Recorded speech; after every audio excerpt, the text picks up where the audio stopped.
So, hi, hello everyone. I'm very happy to have you all here in this event that is becoming more and more relevant in our payment ecosystem. So thank you for being here. I would like to begin thanking you, Alberto, for such an insightful talk about security in the crypto space. We all know that P2P is one of these use cases enabled by the crypto space, but it's also a trend in our payment industry. And this is what we are going to discuss today. Users are increasingly demanding the use of these digital P2P payments to send money to their friends, their families, and even to pay business expenses. And this is why we need to provide additional use cases for them to be able to embrace this new digital world. We know and we have different reasons, such as the lockdown, the increase of the online payments during the pandemic that has driven the shift to digital payments. And this is why, especially in the Gen Z, they have embraced all this digital experience, and we know that P2P is one of their preferred payment methods. We know that now P2P is starting to replace some of the traditional payment methods, such as cash, and this is especially relevant when we talk about the young generation. This is why we have, like today here, Nike. So welcome, Nike, to have this conversation with us. P2P is obviously one of the main activities for Verse that is leading this industry also in Spain. And on top of that, we know that Verse is providing additional services, and this is what we are going to discuss today. Nike is the CEO of Verse, leading banking application within Europe, and they are also our partners in this outstanding Mastercard debit card that they have launched recently with a great success. Nike has took over this role 1 year and a half ago, but he has also a previous experience in Accenture strategy, working and defining several projects within the insurance and the banking verticals. And one of these relevant projects for Iberia was the definition and the launch of Bizum. So we can say that we are very honored to have today Nike with us, because he's really an expert in this P2P ecosystem. So Nike bears now more than 4 million customers. You define yourself as the bank of the new generation. Could you tell me more about it and what P2P means for you, for Bears? So first of all, thank you to the audience. It's good to see familiar faces here in person, and also thank you for the people that has joined us remotely. And thank you, Susanna and Mastercard, for inviting me and giving me the opportunity for explaining why we do at Bears and what's beyond not only the P2P, but what we are doing beyond P2P. As you mentioned, at Bears we define ourselves as the bank of the Gen Z, although we embrace and welcome any user from any age range. You are more than welcome to join us. We didn't select that segment of users randomly. It's because we found out that two things: that this segment was underserved, and the second thing is that they had. It was very low, yeah? No? Okay. And the second thing was that they had common needs across Europe. So building one holistic and appealing value proposition within that we can cover, let's say, 80% of their needs. This segment of users are looking for immediacy, ease of use.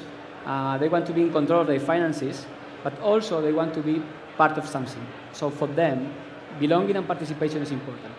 And that's why, on top of the typical traditional banking features that we add a set of features that we call social. You can create groups, you can split payments, you can have separate wallets with your friends. So all these kind of things are the difference between us and the competitor. And we do that because people lifestyle, it's many-to-many relationships. So you have friends, you have workmates, you have family, and you interact with them. So we are trying to mirror that lifestyle and bring it to the payments or to the banking sector. However, other competitors are more in line with the one-to-one approach. Just a final call out before we kick it off properly. Sorry for this long introduction. You should know that Verse was acquired by Block, formerly known as Square. So now we are a fintech within a wider group, and we have a costing app, which is called Cash App, who is focused on the same segment of users, but with a different geographical footprint. They are more focused in the US, and we are more focused in Europe. Oh, very interesting. So Verse obviously started as a pure P2P product, but why is it so important and why mastering it is critical for businesses like yours? P2P is really important for growth companies like us, and mainly the payment sector. We are not a typical bank. So we are a bank that sits over a social network.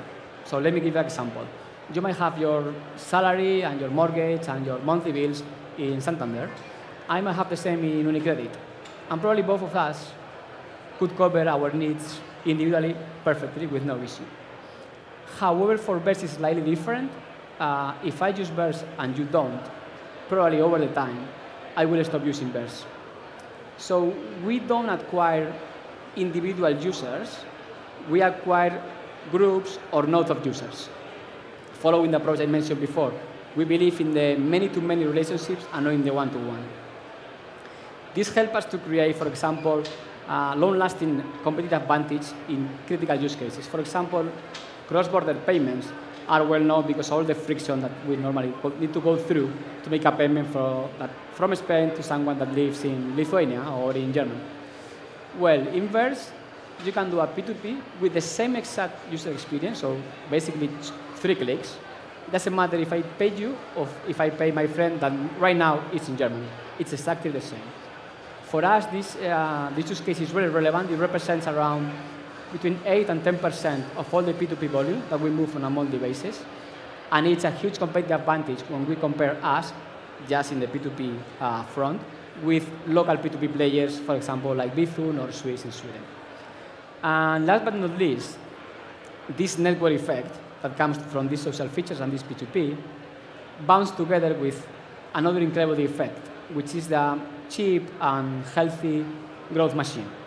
So we've seen lately that tech payments company, but also tech company in general, were struggling. Some of them were closing some markets or lay off some people, mainly because the cost of acquiring a user was really high. So for mainstream banks, this indicator, which is called CAC in the industry, could be between 300 and 500. In the neobanks, the range could be between 30 and 50 euros. And our costing company in the US has a CAC of $10, which could be like 9.5 euros. I'm not going to disclose the number for us, but it's way lower than this 9.5 euros. So P2P, in a nutshell, P2P is critical for us for this network effect, the cheap and healthy growth engine, and also because it helps us to create long-lasting competitive advantages in critical use cases. Yeah, so you have mentioned that you have like a social touch in every payment that you do. Could you tell us some examples about how you merge the social aspect with this network effect? We started with the P2P single use case, and then, as you mentioned, we embed that philosophy into these social features. In the social features group, we have 2 different categories. The P2P-led features, that when a user uses one of these features, they end up doing a P2P payment. And a second category, which we call P2P field features, that the user don't end up doing a P2P payment, but help us to increase and strengthen the Verse community. So if we move to the P2P-led ones, we have things like groups. For example, you are with your friends on a summer trip, and it will run, include all the payments, and at the end of the trip, you settle up. I know there are apps that you can do that as well, but then for when the settle up moment comes, you need to go to a different map or pay in cash your friends. In Verse, you can do both things together seamlessly in barely 2 clicks. Also, another features in this category, you can split payments with some friends, and you can create events. Events is like groups, but with a fixed price. For example, the same case, but in this case, you want to do a barbecue with your friends. So you decide that the barbecue might cost 15 euros per person.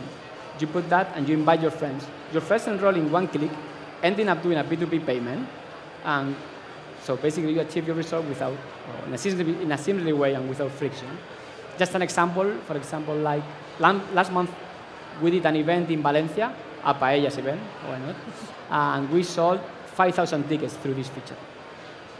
So these are the features that we include in the P2P LED, and in the P2P fuel category, we have things like Ambassador. Our Ambassador program was the first Ambassador program in the fintech sector, at least in Europe. We launched that back in January 2019, and now we have more than 60,000 ambassadors all over Europe that help us to acquire new users and retain them. A second feature here could be the Universe program, which is a loyalty program. The more they use, the more the rewards they get.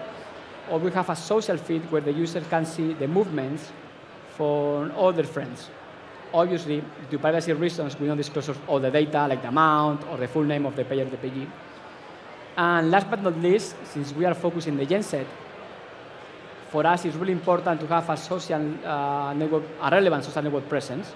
So for example, if we think about Instagram, we are the most followed fintech in Europe. We have 1.4 million followers in Instagram. So we have data that back us that we are in the right direction because these social features are paying off. But we have a second type of confirmation, and it's that the competitors are copying us, mainly the Ambassador and the Universe program, the loyalty program. It's funny because there is one case of one competitor that they have followed our Universe program to the letter. So if we say literally in that program that, hey, we give you 10 Universe points per P2P payment per month, up to a maximum of 200, that exactly the same words are being copied and shown in their loyalty program. So it's really funny. This confirms that we are the leaders in these social features, and you might think that we might be afraid of them because it's easy to copy these features. However, we are not. Because for them, they are side features. So they are more in the one-to-one relationship, and then they launch side features like this one. For us, it's completely different. The P2P and the social is at the core. So the squads, the mindset of my team in operations, all we have this social mindset, and everything we do has to be this social touch. No, that's impressive. But we all know that it's true that P2P is highly relevant and the use case, but we realize that it's becoming a commodity. Mm-hmm. So now a lot of institutions are offering this payment. So on top of this P2P embedded proposition that you have, what's your value proposition for your customers? It's true. We started with a P2P. It's like an onion. So the core is the P2P single use case. The second layer is these social features I mentioned before. And the third layer is the traditional banking features, but with this social touch. So for example, in Verse, you can put your salary, you can put some money aside for your summer trip because you want to buy a motorbike, so target-driven. You can receive money in Verse and send money out of Verse through bank rails, so you can do a standard and instant transfer all over Europe. And you can pay your monthly basis, your monthly bills, for like your electricity bill or the gym. And last but not least, we have our Verse card with you, thanks to Mastercard. We launched Verse card in last January, or this January, and it's been a remarkable success. So in 5 months, we outperformed the expectation that we had for the whole year, and believe me, the ambitions were high. I think it's because of its value proposition. So mainly you can enroll it in XPay, in Google Pay, in Apple Pay, and soon you'll be able to do it the same in Samsung Pay. Also because you can withdraw twice per month for free from any ATM in the world. And we have the best exchange rate. And when I say the best, it's the best. So we are not making any money from that work stream. So I encourage you to use it if you go abroad, mainly to non-Euro countries, because yeah, it's amazing. You might think, vale, okay, Nike, the Verse card is okay, but it's not a one-to-one product. And does it follow the approach of many-to-many relationship you mentioned before? As I said, all the traditional banking features, it's mandatory for us to add this social touch. So for example, going back to groups, if you pay with your Verse card in your summer trip, you can automatically and easily put that payment that you made with your Verse card in the group. or if you pay with your first card, you can easily split that payment with some other friends. So all that we do, including the banking feature, should have this social touch. No, that's incredible, and everything you have shared sounds like a great success in every single scenario that you have launched. So I don't know if you're allowed, but maybe you can speak a bit about what's next for you, because for sure you are not going to stop here. Something that is already in your roadmap that you can share? As you can imagine, we cannot disclose much, but what I can tell you is that Verse and Cash App, our cousin company, we are trying to redefine world's relationship with money by making it more relatable, more instantly accessible, and universally available, based on this many-to-many approach. And so the future growth of Verse will be the interconnection of the different pieces that the block ecosystem has. We will increase our customer base. We'll keep pushing forward in these critical use cases, for example, in the cross-border payments I mentioned before, and also the intersection and the synergies we'll get from Afterpay. Afterpay is the buy now, pay later company that the group acquired last year. So yeah, basically that's our roadmap for the future years. Yeah, no, thank you very much. And I'm afraid we are running out of time, so we are not going to have time for your questions. But of course, Nike will be around here in case you have any question from him. So I hope you have enjoyed this session. Thank you, Nike, for all your insights related to P2P. And now looking forward to hearing from Mastercard and how we are going to reinvent payments. Thank you very much. Thank you.